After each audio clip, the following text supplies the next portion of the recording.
প্রথমেই আপনাদের একটা কথা বলি, আপনারা অনেকেই আছেন যারা গল্প শুনছেন কিন্তু আমাদের চ্যানেলটিকে সাবস্ক্রাইব করছেন না। আমাদের পাশে থাকুন এবং আরও ভালো ভালো গল্প শুনতে এখনই সাবস্ক্রাইব করুন আমাদের YouTube channel square alert.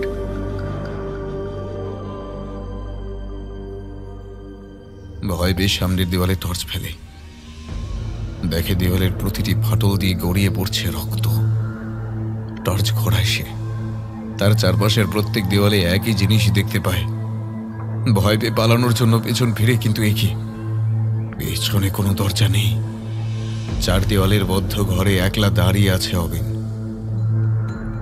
অনন্যাকে phone করার চেষ্টা করছে বার কয়েক, কিন্তু নেটওয়ার্ক সমস্যার জন্য ফোন করা যায়নি। কি করবে ভাবছে এমন সময় তার কানে পৌঁছয় গোঙানির আওয়াজ। একটা নয়, অসংখ্য মানুষের তীব্র যন্ত্রণার কাতর আর্তনাদ। সামনের দেওয়ালগুলোর পেছনে কারা যেন অনবরত ধাক্কা মেরে যাচ্ছে। আজ আপনাদের জন্য রয়েছে শুভদীপ চক্রবর্তীর কাহিনী বন্ধ দরজার ওপারে। শুনতে থাকুন।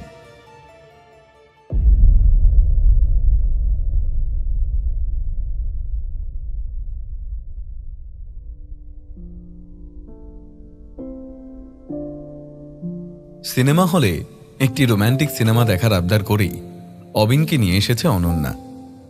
বেশ রোম্যান্টিক কিছু চিত্র সামনের পর্দায় ফুটে চলেছে। অবিনের হাতটা ধরে তার কাঁধে মাথা রেখে পাশের সিটে বসে এক দৃষ্টিতে সামনে তাকিয়ে রয়েছে সে। অবিনও দেখছে, তবে তার মনের মধ্যে একই সাথে চলছে স্মৃতি রোমন্থন। জীবনে কত কিছু আকস্মিক ঘটে, কিন্তু তার ফল সবসময় খারাপ হয় এমনটা নয়। এই তো আজ থেকে প্রায় মাস দুয়েক আগেও অবিনের জীবনটা আর পাঁচটা ছেলের মতোই বড় সাদামাটা আর একঘেয়ে ছিল। এক গরমের দুপুরে অফিস থেকে বাড়ি ফেরার সময় ফুটপাত দিয়ে ট্রেন ধরার উদ্দেশ্যে একরকম দ্রুত গতিতেই হাঁটছিল অবিন। এমন সময় ফুটপাথের ঠিক পাশেরই এক বইয়ের দোকান থেকে এক রাশ বই হাতে বেরিয়ে আসা একটি মেয়ের সঙ্গে হঠাৎই ধাক্কা লাগে অবিনের। অবিনের হাতে থাকা ফাইলটা পড়ে যায় আর মেয়েটির হাতের বইগুলো ছড়িয়ে পড়ে ফুটপাথের ওপর। দুজনেই সরি বলে নিজের নিজের জিনিসগুলো মাটি থেকে কুড়োতে উদ্যত হয়। অবিনের ফাইল তো একটাই, তাই সে সেটা সরিয়ে রেখে মেয়েটির বইগুলো গুছিয়ে দিতে দিতে বলে, এই রে, কিছু মনে করবেন না, একটু তাড়া ছিল তাই দেখতে পাইনি। মেয়েটা মুচকি হেসে আলতো স্বরে বলে, ঠিক আছে, ভুল তো হতেই পারে। অবিনের জীবনে নারীর সংসর্গ প্রায় ঘটেনি বললেই চলে। প্রথমে পড়াশোনা, তারপর চাকরির চাপে আর প্রেম করা হয়ে ওঠেনি কখনোই। এই প্রথমবার অচেনা মেয়েটির মুচকি হাসি তাকে কিছুক্ষণের জন্য মোহাচ্ছন্ন করে দেয়। উঠে দাঁড়ায় সে। মেয়েটি বলে, নমস্কার, আমার নাম অনন্যা। আপনি কি এই অফিসেই চাকরি করেন? হ্যাঁ। আপনার বোধহয় খুব তাড়া ছিল। যাই হোক, আমার জন্যই আপনার ফাইলটা পড়ে গেল, তাই সরি। আজ চলি, পরে কখনো যদি আবার দেখা হয় তখন না হয় কথা হবে। অনন্যা চলে যেতে থাকে। যতক্ষণ দৃষ্টি আড়াল হচ্ছে ততক্ষণ অবিন এক দৃষ্টিতে তাকিয়ে থাকে তার দিকে। কিছু যেন আছে মেয়েটার মধ্যে যা তাকে টানছে প্রবলভাবে। আচমকা তার মনে পড়ে বাড়ি ফেরার কথা। কন্ডাক্টরের হাঁক শুনে স্টেশন যাওয়ার বাসটায় দৌড়ে গিয়ে উঠে পড়ল অবিন। রুমালটা বার করার জন্য পকেটে হাত ঢোকায়, পকেট ফাঁকা। বিরক্ত হয়ে অবিন ভাবে, ধুর, নতুন রুমালটা হারিয়ে গেল। পছন্দ করে কিনলাম, কিন্তু ব্যবহারও করতে পারলাম না। ঘটনার রাত থেকেই অবিনের মনে কেমন যেন একটা অস্বস্তি হতে শুরু করে।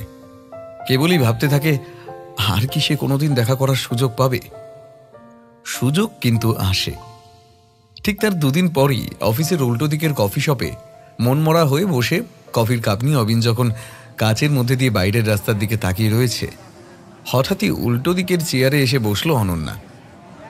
বলল, নমস্কার অবিনবাবু, ঘটনাক্রমে আপনার সঙ্গে আবার দেখা হয়েই গেল তাহলে। চমকে উঠেছিল অবিন। কি বলবে প্রথমে সেটা ঠাউর করতে পারেনি।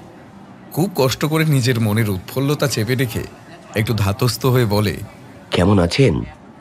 সত্যি আবার যে দেখা হবে এটা ভাবিনি।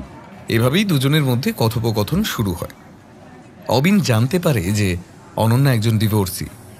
প্রায় বছরখানেক আগে অনন্যার স্বামীর সঙ্গে তার বিচ্ছেদ হয়েছে। কারণটা যদিও বলেনি সে, আর অবিনও জোর করেনি। অনন্যা এখন তার 10 বছরের মেয়ে ডিম্পিকে নিয়েই থাকে। অনন্যার এই কথাগুলো শোনার পরে স্বাভাবিকভাবেই অবিনের খারাপ লাগা উচিত ছিল, কিন্তু সেটা হলো না। সে যেন তখনও মোহাচ্ছন্নভাবে তাকিয়ে আছে অনন্যার দিকে।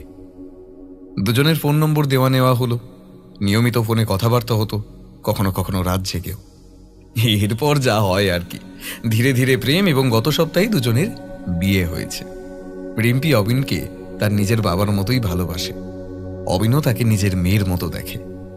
সত্যি অবিনকে জড়িয়ে ধরে অনন্যা ভাবতে থাকে অবিনের মতো ছেলেকে পেয়ে সে ধন্য। অনন্যা একটি বেসরকারি স্কুলে পড়ায়। ভেবেছিল সারা জীবন নিজের মেয়েকে নিয়েই একাই কাটিয়ে দেবে, কিন্তু এমন একজন ছেলে যে তার জীবনে আসবে সেটা কোনোদিন অনন্যা ভাবেনি, অবিনও ভাবেনি। তবে এরপরে অবিনের জীবনে যে ঠিক কি ঝড় আসতে চলেছে সেটাও সে কখনো কল্পনা করতে পারেনি।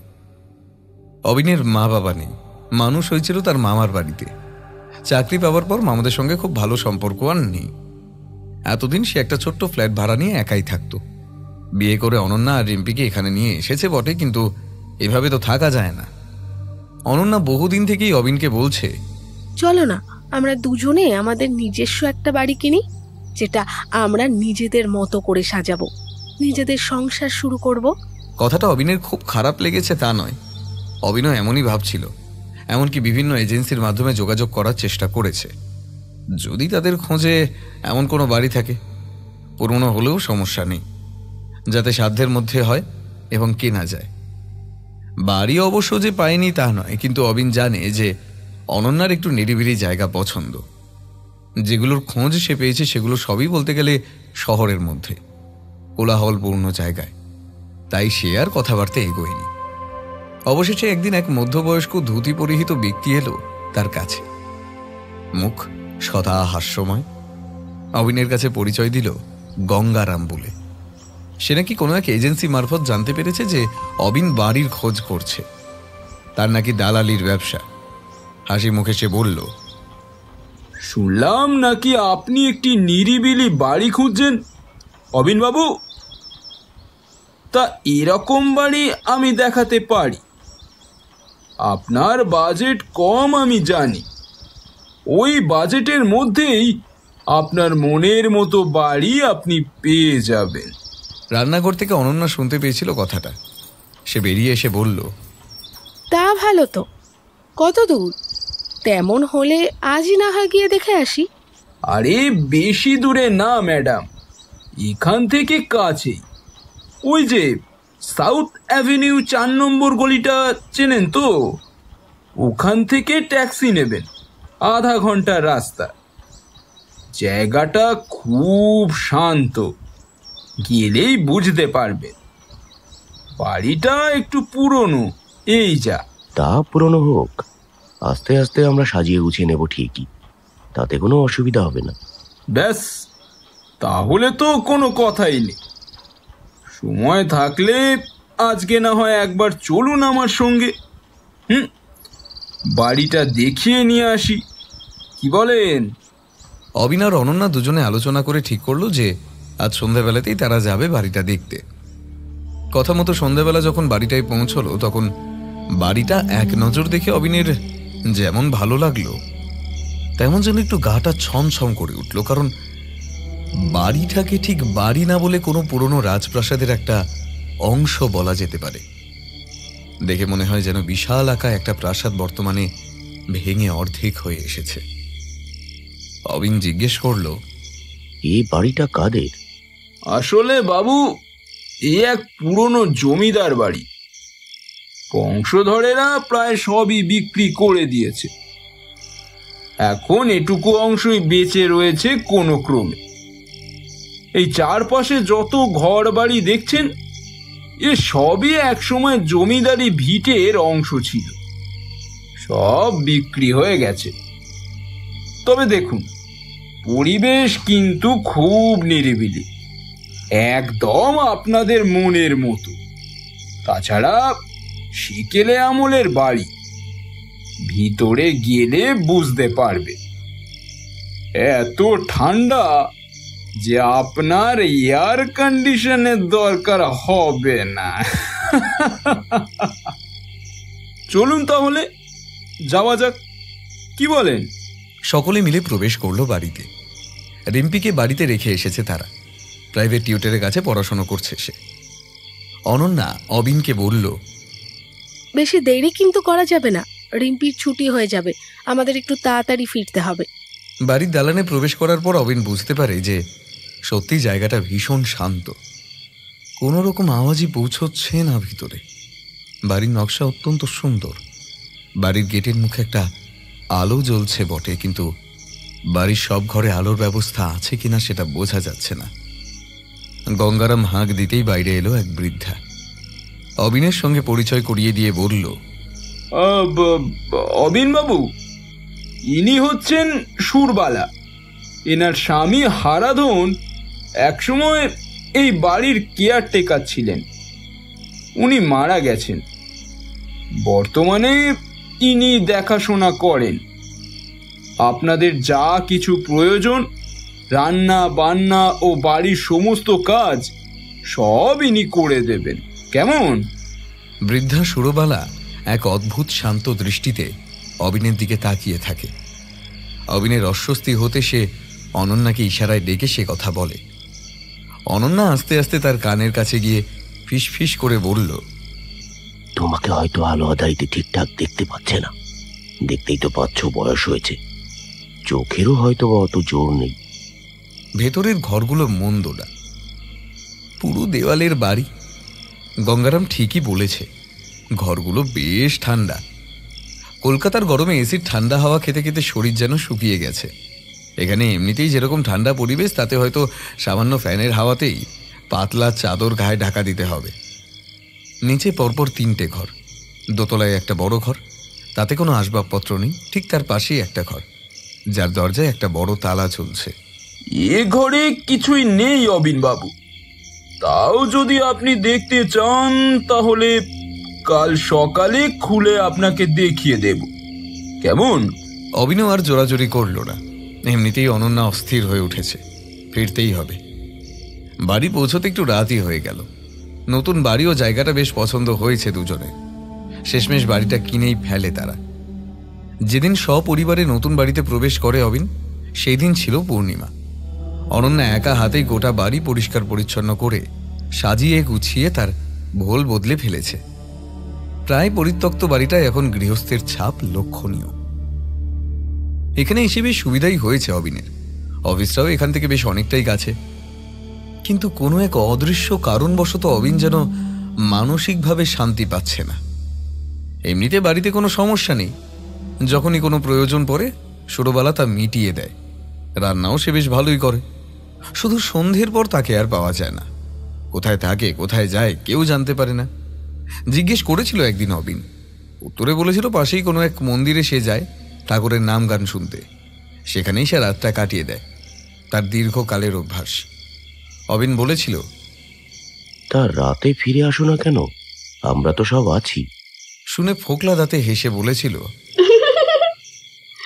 স্বামী মারা গেছে সে তো বহু বছর হলো। একা একা এত বড় বাড়ি পাহারা দিতাম ঠিকই, কিন্তু সন্ধেবেলা হলে আর আমার ভালো লাগতো না। তখন থেকেই মন্দিরে যাওয়া আসা করি। এখন আবার যদি বন্ধ করে দিই, ঠাকুর তাতে রাগ করবে না? অবিন আর বলেনি কিছুই। বয়স্ক মানুষ যা ইচ্ছে হয় করুক, অসুবিধা তো আর হচ্ছে না তাতে। বাড়িতে আসার কয়েকদিনের মধ্যেই রিম্পি অসুস্থ হতে শুরু করলো। সারা শরীরে লাল লাল চাকা চাকা দাগ ফুটে উঠেছে, প্রচণ্ড চুলকানি, কিছুই খেতে চাইছে না। প্রথম দিকে পাত্তা না দিলেও ব্যাপারটা অবিনকে পরে বেশ ভাবাতে থাকে। প্রথমে ভেবেছিল অ্যালার্জি বা ওরকমই কিছু হবে, কিন্তু জিনিসটা দিন দিন কমার পরিবর্তে যেন বাড়তে থাকলো। চিকিৎসার পাশাপাশি অন্যান্য নানা রকম ঘরোয়া টোটকারও সাহায্য নিয়েছে। লাভের লাভ কিছুই হয়নি তাতে।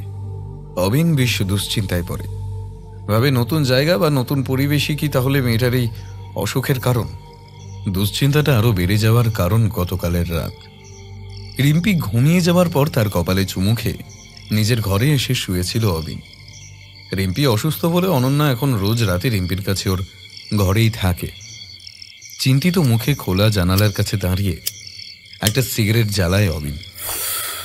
বাড়ির এই পাশে একটা পুকুর আছে, খোলা জানালা দিয়ে হাওয়া আসে খুব। আচমকা সিগারেটটা নিভে গেল। অবিন প্রথমে অবাক, বুঝতে পারল না কিছু। হাওয়ার কারণে সিগারেট পুড়ে যেতে পারে তাড়াতাড়ি, কিন্তু নিভে তো যাবে না। পাশে টেবিলে থাকা লাইটারটা হাতড়ে খুঁজে নিয়ে সিগারেটটা জ্বালানোর চেষ্টা করে, কিন্তু বারবার চেষ্টা করার পরেও বিফল হওয়ায় প্রচণ্ড বিরক্ত হয় সে। লাইটারটা জ্বালিয়ে তার আলোতেই সিগারেটটা একবার পরীক্ষা করলো অবিন। কি সিগারেটটা ভিজল কি করে? পকেট থেকে গোটা প্যাকেটটা বার করে দেখলো সে। এবার কই না তো, ঠিকই আছে সবগুলো, তাহলে হাতেরটা ভেজা কেন? হঠাৎ করে উপর থেকে এক ফোঁটা তরল টপ করে এসে পড়লো অবিনের গালে। চমকে উঠে ওপরের দিকে তাকায় সে। কই, কোথাও কিছু নেই তো। দেওয়াল হাতের সুইচ টিপে টিউবলাইটটা জ্বালায়, এবার গালে হাত দেয়। জল কি মনে তো হচ্ছে না, বেশ ঘন তরলটা, খানিকটা আঠালো বটে, সঙ্গে তীব্র ঝাঝালো গন্ধ। কি জিনিসটা? তার মানে জ্বলন্ত সিগারেটের উপর এটাই পড়েছে উপর থেকে, সেই কারণেই নিভে গেছে ওটা। অবিন ভাবে এই ঘরের ওপরেই তো সেই তালাবন্ধ ঘরটা রয়েছে, হয়তো কোনো প্রাণী মরেছে। আর বাড়িটাও পুরনো, সিলিংয়ে ফাটল থাকা অস্বাভাবিক কিছু নয়। আর বেশি কিছু না ভেবে আলো নিভিয়ে শুয়ে পড়ল অবিন। রাতও হয়েছে বেশ।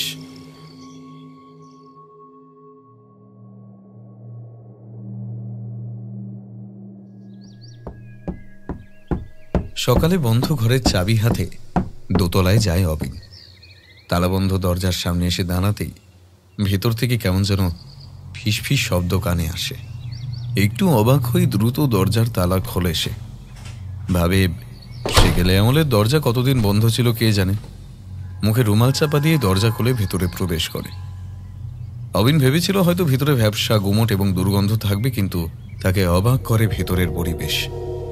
বন্ধ ঘরে দীর্ঘক্ষণ ঘিয়ের প্রদীপ জ্বললে যেরকম ধোঁয়াটে পরিবেশ সৃষ্টি হয়, ঠিক তেমন ঘন সুগন্ধি কুয়াশার প্রলেপ পুরো ঘরকে ঢেকে রেখেছে। ঘরের মেঝে বিক্ষিপ্তভাবে ছড়িয়ে রয়েছে নানা পূজা সামগ্রী, আর ঠিক ঘরের মাঝখানে এক যজ্ঞকুণ্ড। অবিনের ভ্রু কুঁচকে যায়। আপন মনে বলে ওঠে, এসব কি কি করেছে সুরবালা। পকেট থেকে ফোনটা বার করে টর্চ জ্বালায়। অদ্ভুত ব্যাপারে ঘরে কোনো জানালা নেই। ঘরের কোনায় কোনায় টর্চের আলো ফেলে অবিন দেখতে থাকে। প্রত্যেকটি দেওয়াল জুড়ে রয়েছে অসংখ্য ফাটল। অবিন সেগুলোই মন দিয়ে দেখছিল। আচমকা সিলিং থেকে টপ করে তার মুখের উপর এক ফোঁটা তরল পড়ল। আগের রাতের ঘটনা মনে পড়ায় মাথাটা গরম হয়ে উঠল তার। রুমাল দিয়ে তরলটা মুছে সেটা পকেটে ঢোকাতে যাবে, আবার তার হাতের উপর পড়ল 2 ফোঁটা তরল। এবার টর্চের আলোয় সেটা দেখে আঁতকে ওঠে অবিন। এ তো গতকালের তরল নয়, এ তো তাজা উষ্ণ রক্ত। ভয় পেয়ে সামনের দেওয়ালে টর্চ ফেলে, দেখে দেওয়ালের প্রতিটি ফাটল দিয়ে গড়িয়ে পড়ছে রক্ত। টর্চ ঘোরায় সে, তার চারপাশের প্রত্যেক দেওয়ালে একই জিনিস দেখতে পায়। ভয় পেয়ে পালানোর জন্য পেছন ফিরে, কিন্তু একই পেছনে কোনো দরজা নেই। 4 দেওয়ালের বদ্ধ ঘরে একলা দাঁড়িয়ে আছে অবিন। অনন্যাকে ফোন করার চেষ্টা করছে বার কয়েক, কিন্তু নেটওয়ার্ক সমস্যার জন্য ফোন করা যায়নি। কি করবে ভাবছে, এমন সময় তার কানে পৌঁছয় গোঙানির আওয়াজ। একটা নয়, অসংখ্য মানুষের তীব্র যন্ত্রণার কাতর আর্তনাদ। সামনের দেওয়ালগুলোর পেছনে কারা যেন অনবরত ধাক্কা মেরে যাচ্ছে। হঠাৎ অবিনের ডান দিকের দেওয়ালের প্লাস্টারের একটা বড় অংশ খসে পড়ল। ঘরের পরিবেশে ইতিমধ্যে পরিবর্তন ঘটেছে। দুর্গন্ধে নিঃশ্বাস নেওয়া দায় হয়ে উঠেছে অবিনের। প্লাস্টার খসে পড়ায় চমকে উঠেছিল অবিন।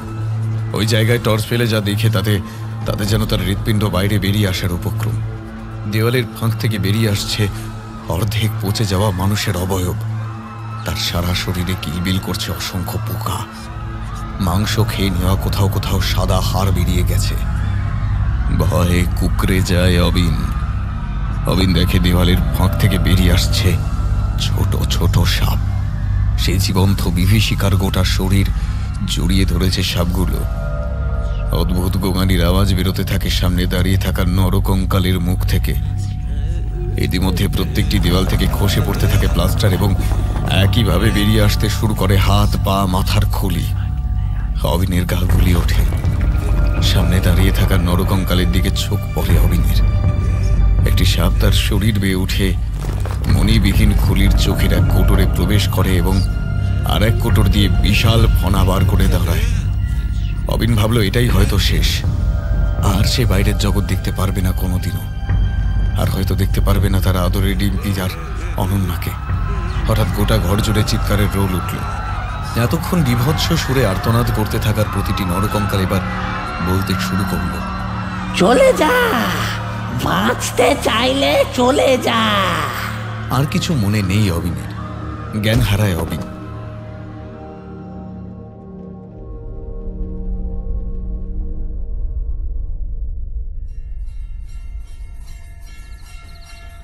বহু দূরে কোনো মন্দিরের সন্ধ্যার শঙ্খ ঘণ্টা বেজে ওঠে। সে শব্দ কানে পৌঁছতেই আচমকা ঘুম ভেঙে যায় অবিনের। তড়িঘড়ি ফোনে সময় দেখে অবিন, সন্ধে 6টা। তারপর অবিনের হুঁশ ফেরে। সে শুয়ে আছে নিজের ঘরের খাটে। হ্যাঁ, ঠিকই তো। তার খেয়াল হলো দুপুরে খাওয়া দাওয়ার পর সে 2টো নাগাদ বিছানায় শুতে এসেছিল। খানিকক্ষণ বিছানায় হতভম্ব হয়ে বসে থাকে অবিন। রিম্পির অবস্থার যেন আরও অবনতি দেখা যাচ্ছে। লাল চাকা চাকা দাগে সারা শরীর ছেয়ে গেছে যেন। বাধ্য হয়ে অফিস থেকে 1 সপ্তাহের ছুটি নিয়েছে অবিন। তবে একটা ব্যাপার খুব অবাক করছে তাকে। সাধারণত কোনো ইনফেকশন বা অ্যালার্জি হলে জ্বর আসাটা স্বাভাবিক, কিন্তু রিম্পির শরীরটা দিন দিন যেন কেমন ঠান্ডা হয়ে যাচ্ছে। স্পর্শ করলেই গায়ে কাঁটা দিয়ে ওঠে। একজন ডার্মাটোলজিস্টের কাছে অ্যাপয়েন্টমেন্ট নেয় অবিন। বেলার দিকে অনন্যা ও রিম্পিকে নিয়ে পৌঁছয় সেখানে। ডাক্তারবাবু যথাসাধ্য চেষ্টা করলেন রোগের কারণ খোঁজার। নানা রকম পরীক্ষা নিরীক্ষা করতে দিলেন তিনি। চিন্তিত মুখে বাড়ি ফিরে আসেন তারা। অবিন কোনোদিনই কুসংস্কারে বিশ্বাসী নয়, কিন্তু ইদানিং ঘটে যাওয়া কিছু ছোট ছোট ঘটনা অবিনের মনে কাঁটা বেঁধাতে শুরু করেছে। যেমন অসুস্থ মেয়ের জন্য যখনই বাজার থেকে টাটকা মাছ কিনে আনে, রান্না করার সময় শুরুবেলা অবিনের কাছে এসে বলে যায় মাছ পচা। আবার কখনো শত চেষ্টা করেও ঘরের মধ্যে সিগারেটের আগুন জ্বালাতে পারে না অবিন। আজ বিকেলের দিকে একবার ছাদে গিয়েছিল সে। চিন্তিত মুখে পায়চারি করতে করতে হঠাৎ ছাদের এক কোণে কি যেন দেখে থমকে দাঁড়িয়ে গেল। খানিকটা কাছে গিয়ে দেখে জড়ো করে রাখা আছে অসংখ্য ছোট ছোট হার, পাখির মাথার খুলি এবং রং বেরঙের রাশিকৃত পালক। হতভম্ব ভাব কাটিয়ে নিচে নেমে এসে ডাক দেয় সুরবালাকে। জিজ্ঞেস করে, ছাদে ওসব কি? কোথা থেকে এলো? দেখনি তুমি? বৃদ্ধা জবাব দেয়, মাফ করবেন বাবু, ওগুলো আমার আর পরিষ্কার করা হয়নি। আসলে বয়স হয়েছে তো, ওই 3 তলার ছাদে যাওয়া আসা করতে আমার বড় কষ্ট হয়। কি হয়েছে জানেন, আমার 2টো পোষা বেড়াল ছিল। ছাদে কোনো পাখি এসে বসলে ওরাই শিকার করে খেত। গোটা ছাদ একেবারে নোংরা করেছিল। একদিন আমি গিয়ে সব জাট ফাট দিয়ে এক কোণে জড়ো করে রেখে এসেছিলাম। এ আর ফেলে দেওয়া হয়নি আমার। অবিন বেশ রুক্ষভাবেই বলে, বাড়িতে যা সব চলছে, এসব আবর্জনা আজকের মধ্যেই ফেলে দেবে। ঠিক আছে বাবু। বলে সুরবালা আবার চলে গেল রান্নাঘরে। কদিন এভাবে চলার পর অবিন একদিন হঠাৎ খেয়াল করল অনন্যার মধ্যেও যেন একটা পরিবর্তন ঘটছে। ওর সারা শরীরেও লাল লাল ছোট ছোট দাগ। জিজ্ঞেস করাতে অনন্যা বলল, দেখো, আমার মনে হয় রোগটা ছোঁয়াচে। রিম্পির থেকেই আমার হয়েছে। আমি চাই না আমার থেকে তোমারও হোক। তুমি আলাদাই থাকো কয়েকদিন। রিম্পির রক্ত পরীক্ষার রিপোর্ট চলে এসেছে। পাওয়া যায়নি কিছুই। এদিকে রিম্পির সারা শরীরের চামড়া যেন ধীরে ধীরে শুকিয়ে গিয়ে খোসার মতো উঠতে শুরু করেছে। খসখসে শুকনো সাদা রঙের চামড়ার টুকরো লেগে আছে গোটা গায়ে। রিম্পির মিষ্টি মুখখানা দেখে বুকের ভেতর যেন হাহাকার করে অবিনের। ফুটফুটে মেয়েটার কি ভয়ঙ্কর রূপই না হয়েছে। খুব একটা বেশি কথা বলতে পারে না এখন, শরীরে জোর নেই। স্পর্শ করলে একই রকম ঠান্ডা শীতলতা অনুভব করে অবিন। ইদানিং কিছু খেতেও চায় না সে। সুরবালা মাঝে মাঝে দুধ গরম করে এনে দেয়, তাই খায় কোনো রকমে। অনন্যাও ধীরে ধীরে রিম্পির মতোই হয়ে যেতে শুরু করেছে। ঠান্ডা শীতল শরীর, গা ভর্তি লাল চাকা চাকা দাগ।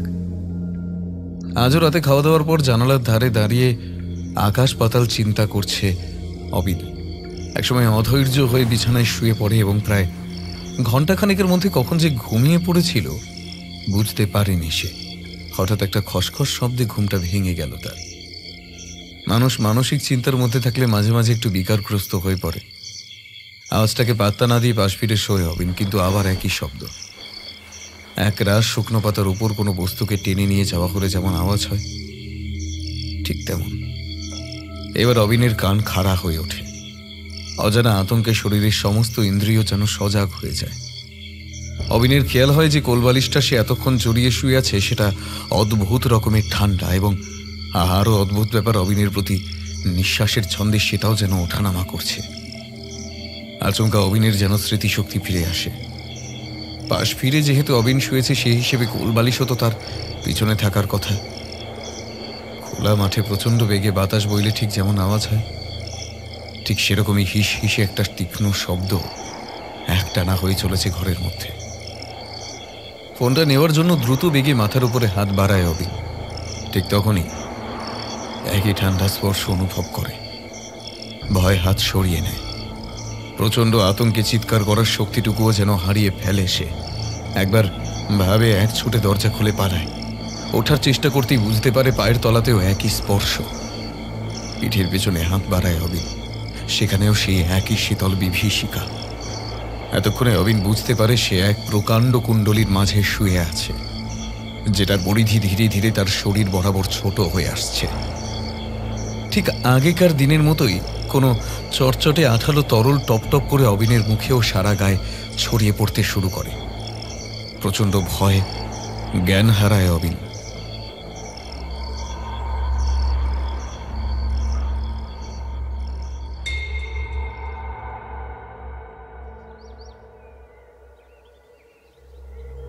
যখন জ্ঞান ফিরল তখন সকাল হয়ে গেছে।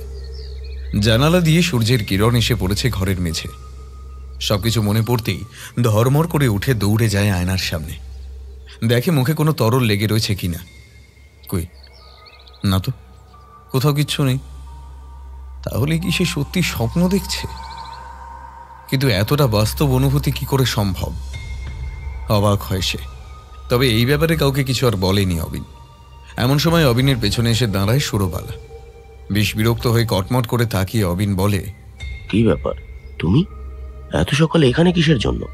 বাবু, চা নিয়ে এসেছি আপনার জন্য। রেখে যাও টেবিলের উপরে, আমি পরে খেয়ে নেব। সুরবালা চায়ের কাপটা রেখে চলে যেতে গিয়েও আবার দাঁড়িয়ে যায়। ফিরে আসে আবার অবিনের কাছে। কিছু বলবে? সুরবালা মাথা নিচু করেই মৃদুস্বরে বলল, বাবু, রিম্পি দিদিমণিকে খুবই ভালোবাসি আমি। বৌদিমণি আর রিম্পি দিদিমণির সঙ্গে যেটা ঘটেছে সেটা নিছক কোনো রোগ নয়। জানি আপনারা আজকালকার মানুষ ওসব বিশ্বাস টিশ্বাস করেন না, কিন্তু কিন্তু কিন্তু কি? এখনই নিশ্চয়ই বলবে কোনো ভূত প্রেত বা কোনো অভিশাপ, তাই তো? শোনো, সকাল সকাল যদি কোনো কটু কথা শুনতে না চাও তাহলে এক্ষুনি বেরিয়ে যাও। কোনো বাজে কথা আমি শুনতে চাই না। এমনিতেও মন মেজাজ ভালো নেই আমার। গিয়ে দেখো মেয়েটা উঠেছে কিনা। যদি উঠে থাকে একটু গরম দুধ এনে দিও। আর কথা বাড়ায় না সুরবালা। ঘাড় নেড়ে মাথা নিচু করে বেরিয়ে যায়। অবিন নিঃশব্দে চায়ের কাপটা তুলে নেয় হাতে। মাথার মধ্যে ঘুরতে থাকে সুরবালার কথাগুলো। আচ্ছা, ও যেটা বলার চেষ্টা করছিল সেটা আদৌ সত্যি হলেও হতে পারে। গতকাল রাতে যে ঘটনা ঘটেছে অবিনের সাথে, তার যুক্তি হিসেবে কি বলবে সে? চা খাওয়ার পর রিম্পির ঘরে গিয়ে ঢুকলো অবিন। দুজনে শুয়ে আছে। খোলা জানালা সূর্যের আলো এসে পড়েছে খাটে। দুজনের গোটা শরীর যেন কেমন সাদা হয়ে গেছে। দেখে মনে হচ্ছে রক্ত শূন্য। চামড়া উঠছে গা থেকে, ঠিক যেন সাপের খোলস। দেখে কেমন যেন একটা অস্বস্তি হয় অবিনের। জানালাটা বন্ধ করে দেয় গিয়ে। ফিরে এসে আবার দাঁড়ায় খাটের পাশে। ধীরে ধীরে এগিয়ে যায় রিম্পির মাথার কাছে। তার কপালে মাথায় হাত বুলিয়ে দিতে থাকে। মেয়েটা যথেষ্ট রোগা হয়ে গেছে। মুখের দিকে তাকানো যায় না। অবিনের বুকের ভেতর থেকে কান্না যেন দলা পাকিয়ে ওঠে। ভারী হয়ে আসে গলা। দুফোঁটা জল গড়িয়ে পড়ে কালবে। মানুষ যখন দিনের পর দিন অনিয়ন্ত্রিত পরিস্থিতির মধ্যে দিয়ে যায়, তখন তার মনের মধ্যে অবান্তর কুসংস্কারগুলো বিশ্বাসের রূপ নিতে শুরু করে। কি একটা ভেবে অবিন ধীরে ধীরে বেরিয়ে যায় ঘর থেকে। সুরবালাকে ডাকে গিয়ে বলে, আচ্ছা, তুমি তখন আমাকে কি বলার চেষ্টা করেছিলে বলো তো? তোমার মতে আমার স্ত্রী মেয়ে কিসের শিকার? কি জন্যে হচ্ছে এসব? সুরবালা রান্না করছিল। অবিনের কথা শুনে এসে দাঁড়ায় দরজার কাছে, বলে, বাবু, এক অভিশাপ। জানি আপনি মানবেন না, কথাটা বলতে আমারও খুব খারাপ লাগছে।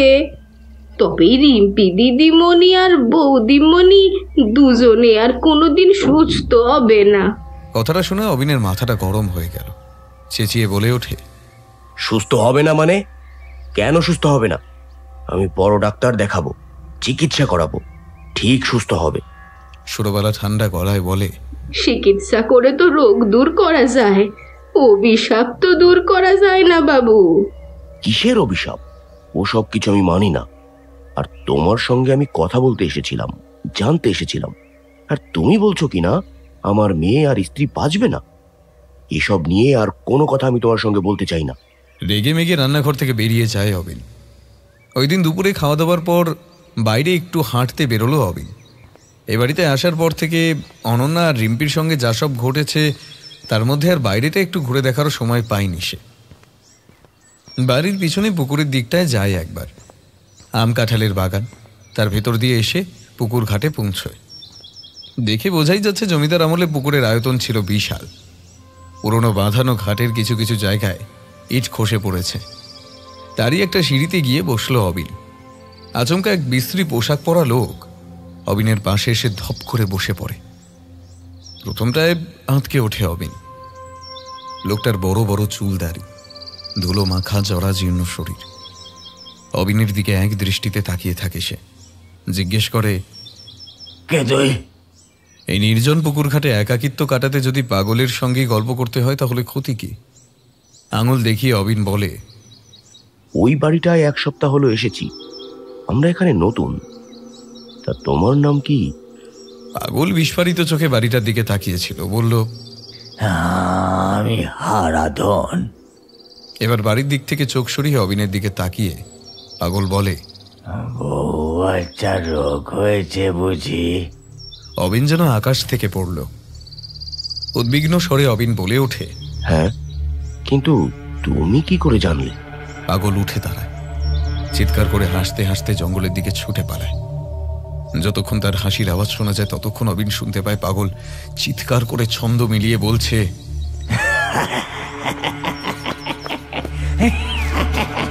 ওই ওই আসতে দেরে, আসছে আসছে আসছে, সব কটা পাতালে যাবে। ওর ওর খিদে বড় বেশি। তোকেও তোকেও জ্যান্ত কিলে খাবে।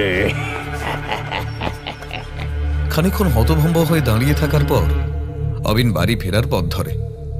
সন্ধ্যাবেলা সুরবালাকে হারাধনের কথা জিজ্ঞেস করে অবিন। উত্তরে সুরবালা বলে, ও পাগল দাদা বাবু, সারাদিন কি সব আবল তাবল কবিতা বলে। আর কিছু জিজ্ঞেস করতে যাবে অবিন, কিন্তু সুরবালা বিষয়টা এড়িয়ে চুপচাপ রান্নাঘরের ভিতরে চলে যায়।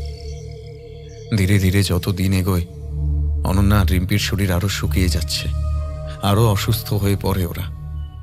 শেষমেশ এমন অবস্থা হয় যে বিছানা ছেড়ে ওঠা তো দূরের কথা, উঠে বসার সামান্য ক্ষমতাটুকুও হারিয়ে ফেলে। 2 সপ্তাহ হয়ে গেল অবিন অফিস ছুটি নিয়েছে। একের পর এক ডাক্তার দেখিয়ে চলেছে অবিন, কিন্তু কেউ কোনো রোগ ধরতেই পারছে না। অবিন এখন উদ্ভ্রান্ত পাগল, যে যা বলেছে তাই করেছে, ওঝা বদ্যি পর্যন্ত বাদ রাখেনি। একদিন অবিন বসে আছে নিজের ঘরে, এক মাথা মুখ ভর্তি দাড়ি, স্ত্রী মেয়ের শোকে যেন পাথর হয়ে গেছে। সে ধরেই নিয়েছে যে সত্যি হয়তো আর ওদের বাঁচানো সম্ভব নয়। এদিকে প্রতি রাতে ওই একই ঘটনা ঘটে চলেছে তার সঙ্গে। অবিন সবসময় ভয় ভয় থাকে। কিছু আওয়াজ শুনলে ওপরের দিকে তাকায় সে। সবসময় মনে হয় কিছু একটা যেন তার দিকে হাঁ করে তাকিয়ে আছে, আর সেটার মুখ থেকে এখনই লালা টপকে এসে পড়বে তার শরীরে, মুখে। ভয়ে অবিন কুকড়ে থাকে। সুরবালা ঘরে এসে ঢোকে। অবিন তখন জানালা দিয়ে বাইরে নিষ্পলক দৃষ্টিতে তাকিয়ে আছে। সুরবালা বলে, তা বাবু, সবই তো করলেন, ফল তো কিছুই হলো নে। বাইরের দিকে তাকিয়ে শান্ত গলায় অবিন বলল, তুমি কিছু কি বলতে পারো সুরবালা? যদি ওই সব কোনো কিছু হয়েও থাকে, তবে কি এর থেকে বাঁচার কোনো পথ আছে? আসে বাবু আসে। শুনে অবিন ব্যস্ত হয়ে ওঠে, উঠে দাঁড়িয়ে ছুটে যায় সুরবালার কাছে, আঁকড়ে ধরে তার হাত দুটো ডুকরে কেঁদে উঠে বলে, আমাকে ক্ষমা করে দাও তুমি। প্রথমে তোমার কথা আমি বিশ্বাস করিনি। তুমি আমাকে যা করতে বলবে আমি তাই করব। তুমি শুধু আমার স্ত্রী আর মেয়েটাকে বাঁচাও। বাবু, এই অভিশাপ একমাত্র বলিদান দিয়েই দূর করা সম্ভব। যদি বৌদিমণি আর রিম্পি দিদিমণিকে বাঁচাতে চান তাহলে আপনার বলিদান লাগবে। চমকে ওঠে অবিন। কিছুক্ষণ পর নিজেকে সামলে নিয়ে বলে, আমি রাজি সুরবালা, বলি দিতে আমি রাজি। তাতে যদি ওরা বেঁচে যায় তাহলে আমি তাই করব। কি রকম বলিদান, কোথায় দিতে হবে তুমি শুধু একবার বলো সুরবালা, আমি সব করতে পারবো। বলে হাউ হাউ করে কাঁদতে থাকে অবিন। সুরবালা অবিনের মাথায় হাত রেখে বলল, চিন্তা করো না বাবা, যদি তুমি মন থেকে বলিদান দিতে চাও তাহলেই তোমার স্ত্রী আর মেয়ে এই অভিশাপ থেকে মুক্তি পাবে। আজ রাতেই আমি যজ্ঞের আয়োজন করছি। তবে আমার স্বামী এক সময় তন্ত্রসিদ্ধ ছিলেন, আমি তার কাছ থেকে এইসব গুপ্ততন্ত্র বিদ্যা সিদ্ধি লাভ করেছিলাম। ভয় নেই, আমি বাঁচাবো ওদের।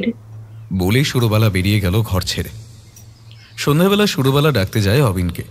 সুরবালা সারাক্ষণ এক মাথা ঘোমটা দিয়ে থাকে, তাই ভালোভাবে তাকে কোনোদিনও দেখতে পারেনি অবিন। কিন্তু আজ তার পোশাক দেখে রীতিমতো চমকে ওঠে সে। লাল রক্তবর্ণ শাড়ি, কপালে বড় সিঁদুরের টিপ, খোলা চুল। কিন্তু আরও যেটা অবিনকে অবাক করে সেটা হলো রিম্পি আর অনন্যার মতোই সুরবালার সারা শরীরে সাদা শুকনো চামড়ার আস্তরণ। সুরবালা সঙ্গে এক গ্লাস গরম দুধ নিয়ে এসেছে অবিনের জন্য। বলল, দুধটা খেয়ে নিন বাবু, যজ্ঞ শেষ হতে অনেক সময় লাগবে। অবিন শেষবারের মতো দেখা করতে যায় রিম্পি ও অনন্যার সঙ্গে। দুজনের কেউই চোখ খুলতে পারছে না, তাকানোর ক্ষমতা নেই। দুজনের মাথায় হাত বুলিয়ে কপালে চুমু খায় অবিন। বুক ফাটা কষ্টে মনটা হাহাকার করে ওঠে। আপন মনে বলে, মারে, তোর সঙ্গে আমার আর দেখা হবে না। তোকে স্কুলেও আর নিয়ে যাব না। ছুটির দিনে পার্কে আর দুজনে ঘুরতে যাওয়া হবে না। ক্ষমা করে দিস মা, ক্ষমা করে দিস সবাই। আর কিছু বলতে পারে না। চোখের জল যেন বাঁধ বাঁধছে না তখন। দরজার বাইরে থেকে সুরবালা ডাকে, চলুন বাবু, সময় হয়ে যাচ্ছে। ঘর থেকে বেরোনোর সময় দরজার বাইরে দাঁড়িয়ে একবার পিছনে ফিরে তাকায় অবিন। ঘরের ভেতরের আবছা আলোয় এক পলকের জন্য অবিন দেখে অনন্যা আর রিম্পি খাটে হেলান দিয়ে বসে জল জলে চোখে অবিনের দিকে তাকিয়ে হাসছে। দুজনেরই চোখের মনি মাঝ বরাবর আড়াআড়ি ভাবে চেরা। হাসিটা যেন অস্বাভাবিক। ঠোঁটের দৈর্ঘ্য যেন অনেকটা বেড়ে গেছে। ঠোঁটের দুই প্রান্ত বিস্তৃত হয়েছে দুই কান পর্যন্ত। রিম্পির ওই ছোট্ট টিকালো নাক যেটা নিয়ে অবিন মজা করত সেটা অত্যন্ত চ্যাপ্টা। আরও অদ্ভুত, এই দুজনের পা থেকে গলা অবধি ঢেকে আছে মানুষের আকৃতির সাপের খোলস। পলকের জন্য থমকে যায় অবিন। চোখ বন্ধ করে আবার তাকায়। কই, সাদা চাদর ঢাকা দিয়ে ঘুমিয়ে আছে দুজনেই। তাহলে মানসিক চাপ আর শারীরিক দুর্বলতার কারণে কি উল্টো পাল্টা দেখছে অবিন? মনকে শক্ত করে সে সুরবালার সঙ্গে রওনা দেয় ওপরের বন্ধ ঘরের দিকে।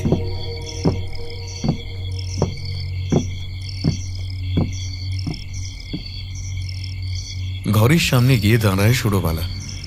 চাবি দিয়ে পুরনো তালাটা খোলে সে। দুজনে প্রবেশ করে ঘরের মধ্যে। অবিন দেখে যজ্ঞকুণ্ডের চারিদিকে সিঁদুর আর হলুদের গুঁড়ো দিয়ে এক বিশাল গোলাকার বৃত্ত আঁকা হয়েছে। বৃত্তের মাঝখানে যজ্ঞকুণ্ড থেকে বৃত্ত বরাবর চালের গুঁড়ো দিয়ে আঁকা হয়েছে এক বিশাল আকায় তারা। প্রতিটি ফাঁকা খোপে একটি করে প্রদীপ জ্বলছে। বৃত্তের মাঝখানে একটা বিশেষ জায়গায় দেখিয়ে অবিনকে বসতে বলে সুরবালা। এরপর যজ্ঞ শুরু করে সে। যজ্ঞের সমস্ত সরঞ্জাম একটা বড় পুটুলি করে ঘরে নিয়ে এসেছিল। সেখান থেকে সে বার করে বহু পুরাতন এক পুঁথি।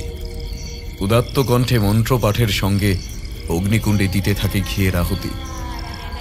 লক লক করে লাফিয়ে ওঠে যজ্ঞকুণ্ডের আগুন। ঘরে যেন চেনা পরিচিত এক সুগন্ধি ঘন কুয়াশার আস্তরণে ভরে ওঠে। অবিনের মনে পড়ে স্বপ্নে দেখা নরকঙ্কালদের সতর্ক বাণী। অবিনের মনটা খচখচ করতে থাকে। এরপর সুরবালা যা করে তার জন্য মোটেও প্রস্তুত ছিল না অবিন। পুটুলি থেকে বার করে আনে একটা মৃত পাখির দেহ। ধারালো ছুরি দিয়ে পাখিটার পেট চিরে ফেলে সে। বার করে আনে পচা নাড়ি ভুড়ি। ছোট্ট একটা মাটির মালসায় চালের গুঁড়ো, পোড়া প্রদীপের তেল আর নাড়ি ভুড়ি একসঙ্গে মাখতে থাকে। শেষমেশ সেই চালের গুঁড়ো মাখা পিণ্ড দিয়ে সে তৈরি করে সাপের অবয়ব। সুরবালা অবিনের দিকে তাকায়। বিস্ফারিত চোখে অবিন দেখছিল সমস্ত কর্মকাণ্ড, কিন্তু অজানা কোনো এক কারণে সে কিছু বলতে বা নড়াচড়া করতে পারছে না। সুরবালা অবিনকে বলছে, কি বাবু, গরম দুধে শরীরে জোর পেয়েছেন? বলে বিকৃতভাবে হেসে উঠল। অবিন বুঝতে পারে পুরো ব্যাপারটা, কিন্তু এখন আর তার করার কিছুই নেই। একটু পরেই অবিনের দিকে হাত বাড়ায় সুরবালা, বলে, হাতটা দেন বাবু। যেন মন্ত্রমুগ্ধের মতো সুরবালার দিকে নিজের হাতটা বাড়িয়ে দেয় অবিন। অবিনের তর্জনীর মাথাটা ছুরি দিয়ে একটু কেটে দেয় সুরবালা। অবিন শুধু একবার যন্ত্রণায় করে ওঠে।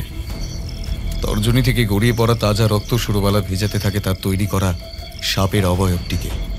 সুরবালা বলে, জানেন বাবু, এই যজ্ঞ বছরের পর বছর করে এসেছে আরাধন চৌধুরী।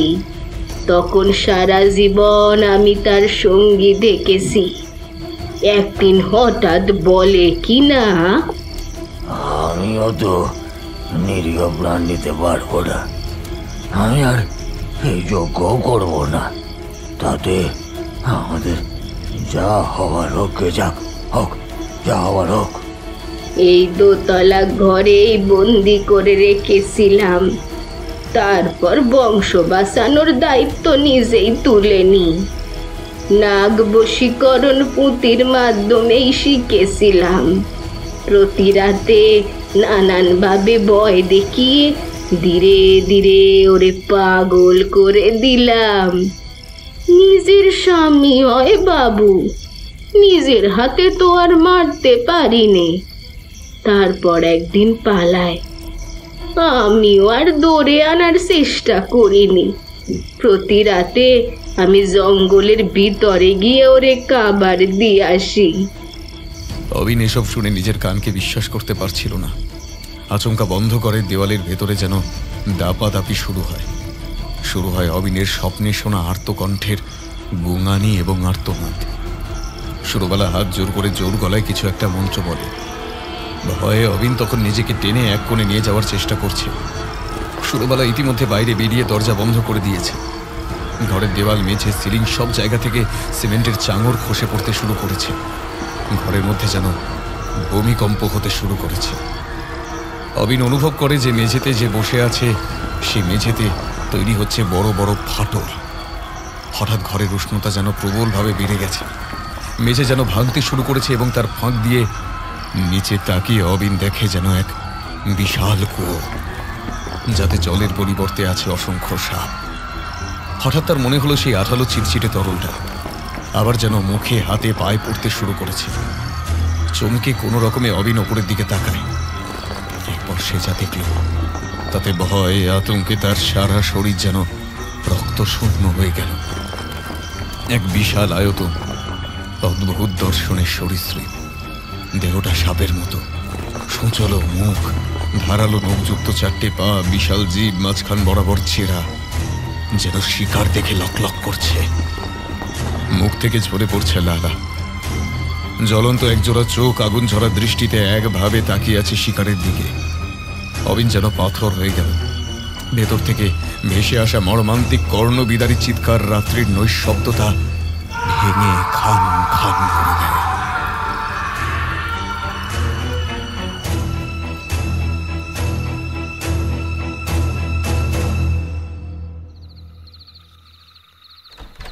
প্রায় আধ ঘন্টা পরে আবার দরজায় খুটখুট শব্দ। দরজা খুলে চৌকাঠে এসে দাঁড়িয়েছে রিম্পি। দেখে ঘরের নিচে অদৃশ্য হয়ে গিয়ে তার বদলে রয়েছে অতল গহ্বর, অনন্ত পাতালপুরি, যার মধ্যে পড়ে রয়েছে অসংখ্য মানুষের মাথার খুলি, হাড়, কঙ্কাল। ঘরের চারপাশে দেওয়ালে কিলবিল করছে অসংখ্য বিশাল আকার সাপ। ঠিক তেমনই একটি বিরাট আকার সাপ অবিনকে আষ্টে পৃষ্ঠে দেওয়ালের সঙ্গে জড়িয়ে রেখেছে। দেখে মনে হয় যেন বটগাছের মোটা শিকড় কুয়োর দেয়াল আঁকড়ে ধরে রয়েছে। অবিনের দেহে আর কোনো সার নেই, তার শরীরের এক একটা অংশ যেন প্রচণ্ড তাপে ঝলসে গেছে। বিরাট আকায় প্রাণীটির শরীরের চাপে একটা হাড়ও আস্ত নেই অবিনের। মৃত্যু এখন নিমিত্ত মাত্র। নিজের মেয়েকে দরজায় দাঁড়িয়ে থাকতে দেখে একটু হাসলো অবিন। যাক, শান্তি, মেয়েটা তার সুস্থ হয়েছে। তাহলে শরীরের অবশিষ্ট শক্তি একত্রিত করে কোনো ক্রমে বলল, চলে যা মা, চলে যা। তুই এখানে কি ছিস? এমন সময় রিম্পির পেছনে এসে দাঁড়ালো অনন্যা। সেও সুস্থ সম্পূর্ণভাবে। তার পাশে এসে দাঁড়ায় সুরবালা। সুরবালার পেছনে এসে দাঁড়ায় গঙ্গারাম। অবিন অবাক হয়ে তাকিয়ে থাকে গঙ্গারামের দিকে। রিম্পি দৌড়ে যায় গঙ্গারামের দিকে, 2 হাত জড়িয়ে ধরে বলে, মামা তুমি কখন এলে? অবিন কিছু বুঝে উঠতে পারছে না। গঙ্গারাম আনন্দে রিম্পিকে কোলে তুলে নিয়ে চুমু খেলো। অনন্যার মুখে এক পৈশাচিক হাসি। রিম্পি অবিনের দিকে তাকিয়ে বিকৃত স্বরে বলে ওঠে, বাবা আমার খুব শরীর খারাপ, বাবা আমাকে বাঁচাবে না? বলে খিলখিল করে হেসে ওঠে রিম্পি। অবিন হতবাক হয়ে দেখছে সব। সুরবালার দিকে তাকিয়ে সে বলে, এসব কি হচ্ছে, কেন? অবিন খেয়াল করে তার সামনে দাঁড়িয়ে থাকা 4 জনকেই একটু অস্বাভাবিক দেখতে লাগছে। হাত পায়ের নখ যেন একটু বড়, খসখসে মোটা চামড়া, জ্বলন্ত চোখ। কথা বললেই মুখের ভেতর থেকে বেরিয়ে আসছে চেরা জিভ। সুরবালা ফ্যাসফ্যাসে গলায় বলে, বাবা তুমি হয়তো কিছুই বুঝতে পারছো না। তোমায় তাহলে গোড়া থেকে একটু বলি। মহাভারতে রাজা জনমেঞ্জয় সর্পনিধন যজ্ঞ করেছিলেন। কেন জানো? তক্ষক নাগের বংশ লোপাট করার জন্য। সকল নাগ যজ্ঞের অগ্নিকুণ্ড ঝাঁপিয়ে পড়ে নিহত হতে শুরু করেছিল। তখন আস্তিক মুনি গোপন মন্ত্র বলে তক্ষক নাগের প্রাণ রক্ষা করেছিলেন। ফলস্বরূপ নাগরাজ তক্ষক আস্তিক মুনিকে আশীর্বাদ করেন আর একটা পুঁতিও দেন, যার মধ্যে লিখিত মন্ত্র দ্বারা সকল নাগবংশীয়দের বশীভূত করে রাখা যায়। তুমি তো জানো বাবা, নাগেদের মাথায় মূল্যবান মণি থাকে। বহু জন্ম আগে সেই মণির লোভেই তক্ষক নাগকে উজ্জীবিত করা হয়েছিল এই ঘরের মধ্যেই। আমরা চৌধুরীদের বংশধর। চৌধুরী বংশে বহুকাল আগে থেকেই তন্ত্র সাধনার প্রচলন আছে। তার সাহায্যেই আমরা সক্ষম হয়েছিলাম নাগরাজ তক্ষককে পুনরায় জাগিয়ে তুলতে। কিন্তু যে পুঁথির সাহায্য আমরা নিয়েছিলাম তার শেষের কয়েকটা পাতা আর পাওয়া যায়নি। যজ্ঞ করতে অবশ্য তৎকালীন সাধ করে বারণ করেছিলেন, কিন্তু ওই যে লোভবতী বিষম বস্তু কিনা, নাগবংশের সমস্ত নাগেরাও জীবিত হয়ে উঠে আসে অতল পাতাল গহ্বর থেকে। ক্রোধে হত্যা করে ফেলে সমস্ত তান্ত্রিকদের। নাগরাজ তক্ষকের অভিশাপে এই বংশের মানুষেরা ধীরে ধীরে সর্পে পরিণত হয়। তবে নাগ পঞ্চমী তিথিতে যদি কেউ স্বেচ্ছায় রাজি হয় নাগেদের উদ্দেশ্যে আত্মবলিদান দিতে, তবে এই বংশ রক্ষা পাবে। নয়তো আমরা প্রত্যেকে ভয়ঙ্কর সরীসৃপে পরিণত হব। বংশ পরম্পরায় এই প্রথা চলে আসছে। যুগ যুগান্তর ধরে তক্ষকই আমাদের বংশের রক্ষক। তুমি আমার মেয়ে আর নাতনিকে খুব কষ্ট দিয়েছ বাবা। ওই যে দেখছো তোমার চারিদিকে আটকে আছে এতগুলো দেহ, ওরা কেউ অত সময় নেয়নি। তোমাকে রাজি করাতে এত দেরি হওয়ায় ওরা তো প্রায় শেষ হয়ে গেছিল। পঞ্চমী তিথি যত এগিয়ে এসেছে, রাতে এই ঘরেই আমি যজ্ঞ চালিয়ে গেছি। সে তোমার কাছে গেছে, তোমাকে ভয় দেখিয়েছে, কিন্তু তোমার ইচ্ছের বিরুদ্ধে সে তোমায় মারতে পারেনি। অবিন অবিশ্বাস্য চোখে তাকায় অনন্যার দিকে। অনন্যা হিসি গলায় বলে, বিশ্বাস করো অবিন, আমি তোমাকে সত্যিই ভালোবেসেছিলাম, কিন্তু কি করব, আমার বংশকে তো বাঁচাতে হবে। তুমি আমার মেয়ের জন্য স্বেচ্ছায় রাজি হয়েছো নিজেকে বলি দিতে। তুমি অবশ্য একা নও, চারিদিকে তাকিয়ে দেখো, এরা সবাই তোমার মতোই নিজেদের বলি দিয়েছে। এদের প্রত্যেকের কাছেই, তোমার কাছেও আমি চিরকৃতজ্ঞ। বলে পকেট থেকে অবিনের প্রথম দিনে হারিয়ে যাওয়া রুমাল বার করে অনন্যা। আবার বলতে শুরু করে, তুমি জানতে চাইবে না অবিন, প্রথম দিন তোমার সঙ্গে হঠাৎ আলাপের পর দ্বিতীয় দিন কিভাবে তোমাকে খুঁজে পাই? বলে রুমালটা মুখের সামনে তুলে ধরে অনন্যা।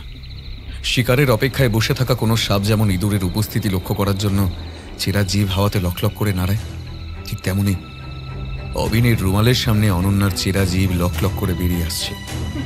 ব্যঙ্গের সুরে প্রত্যেকে হেসে ওঠে। দরজা বন্ধ হয়ে যায়। অবিন বুঝতে পারে মৃত্যু আসন্ন।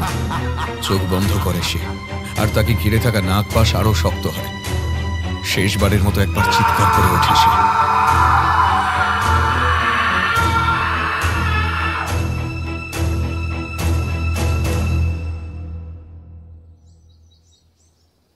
ঘটনা ঘটে গেছে প্রায় 2 মাস। আজ সুপ্রতীকের প্রমোশন হয়েছে। অত্যন্ত খুশি সে। মন্দিরে পুজো দিয়ে বাড়ি ফেরার পথে রওনা হলো সে। যাওয়ার পথে ফাঁকা রাস্তায় আচমকা ধাক্কা লাগে সুপ্রতীকের। হাত থেকে প্রসাদ ছিটকে পড়ে মাটিতে। ঠাকুরের উদ্দেশ্যে প্রণাম করে নিচু হয়ে প্রসাদ তুলে নিয়ে দেখে সামনের সুন্দরী মেয়েটির হাত থেকে অজস্র গল্পের বই ছিটিয়ে পড়েছে রাস্তার উপর। সাহায্য করার জন্য এগিয়ে যায় মেয়েটার দিকে। সরি, কিছু মনে করবেন না প্লিজ। বলতেই মেয়েটি হাসি মুখে বলে, ইটস ওকে। বইগুলো গুছিয়ে তুলে দেয় মেয়েটির হাতে। ধন্যবাদ জানিয়ে উঠে দাঁড়ায় সে। তারপর নিজের পরিচয় দিতে হাত জোর করে। একটু হেসে বলে, নমস্কার, আমি অনন্যা।